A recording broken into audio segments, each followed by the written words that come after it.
रतन टाटा एक ऐसा नाम जिसे सभी जानते हैं। स्पेशली आज के युवा रतन टाटा को बहुत मानते हैं। लेकिन क्या आपने कभी यह सवाल पूछा कि रतन टाटा ने कभी शादी की थी या नहीं की? नहीं की तो क्यों नहीं की? क्या उन्हें कभी प्यार नहीं हुआ? तो चलो आज इस वीडियो में मैं आप लोगों को इन सब बातों का जवाब देता हूं।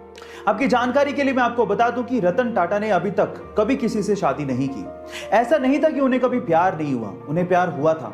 वो लड़की एक्चुअली एलए यानी कि लॉस एंजल्स से बिलोंग करती थी। दोनों एक दूसरे से शादी करना चाहते थे, लेकिन लड़की के घर वाले लड़की को इंडिया नहीं भेजना चाहते थे और सिर्फ इसी वजह से उन्होंने लड़की की शादी कहीं और कर दी। लेकिन हमारे रतन टाटा जी ने अपना कमिटमेंट निभाया। उन्होंने उससे प्यार का और शादी का वादा किया था और उन्होंने इस वादे को ताउम्र निभाया और कभी किसी से शादी नहीं करी। यह है उनकी लव स्टोरी, एकदम उनके जैसी परिपक्व। जब रतन टाटा ने पहली बार अपनी ड्रीम कार टाटा इंडिका को बाजार में उतारा तो उसका रिस्पॉन्स बहुत ही खराब था। घाटे में जाती हुई कंपनी को देखकर शेयर होल्डर्स ने कहा कि हमें ये कंपनी बेच देनी चाहिए। ना चाहते हुए भी टाटा इसे बेचने के लिए यूएस फोर्ड से मीटिंग के लिए गए, लेकिन उस मीटिंग में फोर्ड ने टाटा का अपमान करते हुए कहा कि अगर तुम्हें कार बिजनेस की इतनी समझ ही नहीं थी तो इस कार की लॉन्चिंग में इतना पैसा क्यों लगा दिया। साथ ही साथ एक कहा कि इस कंपनी को खरीदकर हम तुम पे एहसान कर रहे हैं। टाटा ने यह सुन के कार कंपनी को बेचने से इनकार कर दिया। इंडिया वापस आए और इस कंपनी के लिए इतनी मेहनत की कि इसे वापस अपने पैरों पर खड़ा कर दिया। साथ ही साथ फोर्ड के घाटे में जाते हुए दो luxurious brand Jaguar and land rover को खरीद के धमाका कर दिया। गाइस, अपमान सभी का होता है, लेकिन महान लोग अपने अपमान का बदला अपनी प्रोग्रेस से लेते हैं। एक बार रतन टाटा अपने सहयोगियों के साथ जर्मनी के एक होटल में खाना खाने गए। उनके सहयोगियों ने वहां पर थोड़ा ज्यादा खाना ऑर्डर कर दिया था। खाना सबने खा लिया था, लेकिन फिर भी टेबल पे 1/3 खाना बचा रह गया। जब वो पेमेंट करके जाने लगे तो एक बूढ़ी औरत ने उनसे कहा कि हम आपसे बहुत नाराज हैं क्योंकि आपने खाना बर्बाद किया है।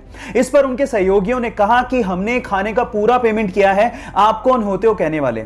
इस बात से गुस्सा होकर उसने एक जर्मनी के एक ऑफिसर को कॉल लगा दिया। वहां पर जब ऑफिसर आया और उसने जब पूरी बात सुनी तो उसने 50 यूरो का जुर्माना ठोकते हुए कहा कि खाना उतना ही ऑर्डर करो जितना खाया जाए। भले ही तुम्हारे पास पैसे हों, लेकिन ये संसाधन पूरे समाज के हैं। गाइस, आज भी हिंदुस्तान में हर दिन 40% खाना वेस्ट किया जाता है और यह भी एक सच्चाई है कि हर दिन 19 करोड़ लोग बिना खाना खाए सोते हैं। इसीलिए खाने को बर्बाद मत करो, क्योंकि जो खाना बर्बाद कर रहे हो वो बहुत लोगों को नसीब तक नहीं होता। एक बार किसी रिपोर्टर ने रतन टाटा जी से सवाल पूछा कि सर, आपके रहते हुए एशिया के सबसे अमीर इंसान मुकेश अंबानी जी क्यों हैं? तो उन्होंने बड़ा ही सुलझा हुआ और दिल छू लेने वाला जवाब दिया। उन्होंने कहा कि हम इंडस्ट्रियलिस्ट हैं और मुकेश अंबानी जी बिजनेसमैन हैं। हम ये नहीं चाहते कि इंडिया इकोनॉमिकल सुपर पावर बने, बल्कि हम ये चाहते हैं कि ये देश, ये इंडिया खुशहाल नेशन बने। और इसी सपने को पूरा करने के लिए रतन टाटा जी अपने पैसों का अधिकतर हिस्सा चैरिटी में डोनेट कर देते हैं। आपको रतन टाटा जी का यह ख्याल सुन के कैसा लगा, चैट सेक्शन में लिखना मत भूलिएगा। मुंबई की सड़क पर एक कुत्ते का किसी कार से एक्सीडेंट हो गया तो वहां पर मौजूद शांतनु नायडू नामक एक लड़के ने इन स्ट्रीट डॉग्स के लिए कुछ करने की सोची। उसने दिमाग लगाया कि क्यों ना इन स्ट्रीट डॉग्स के गले में एक चमकदार कॉलर डाल दिया जाए जिससे ड्राइवर को दूर से ही ये दिख जाए ताकि इनकी जान को बचाया जा सके। और उसने मुंबई में गली मोहल्लों में जाके सभी स्ट्रीट डॉग्स के गले में ये चमकदार कॉलर डाला भी।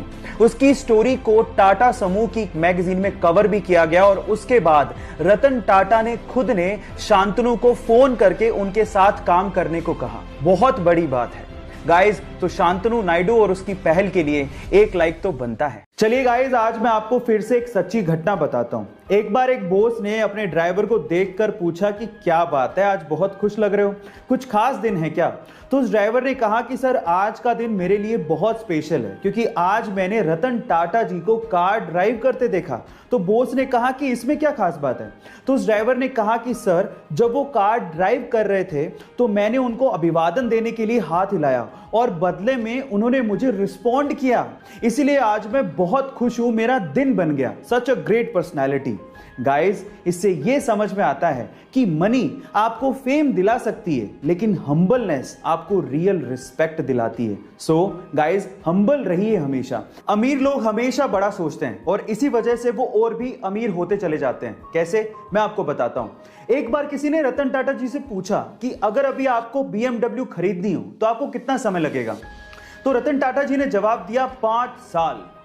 तो उस बंदे ने कहा कि 5 साल, आप तो इतने बड़े बिजनेसमैन हैं, मैंने तो सोचा कि आप चुटकियों में खरीद लेंगे, तो 5 साल कैसे।